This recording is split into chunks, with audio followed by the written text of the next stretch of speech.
To be positively selfish is the essence of taking your own oxygen first. So you need to take care of you, what you need, in order to have the capacity to show up for everybody else. So one of the stories that I like to tell around this principle is about Mother Teresa, who anyone who knew of her knows that if you open up the dictionary to selflessness, her picture's in there, right? And there's a story that is chronicled in one of her biographies about how one of the times that she came to Rome, by which time, you know, she'd met the Pope a few times, right?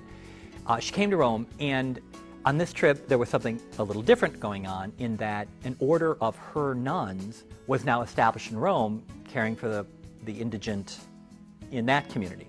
You know, she'd spread out from India. And her, you know, her handlers kind of came to her and said, well, Mother, here's your schedule, da-da-da-da-da, and you have an audience with the Pope at this time. And I'm clearly paraphrasing because I'm sure she used different language, but she essentially said, I'm sorry, that won't work for me, right?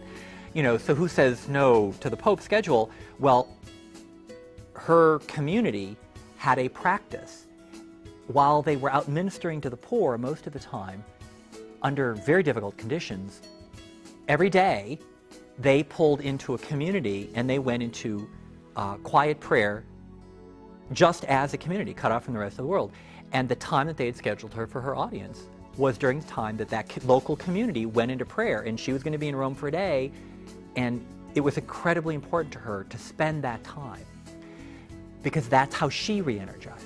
That's how she had the capacity the other 22 hours, because she went into prayer and reflection with God and her community of sisters every day for 2 hours.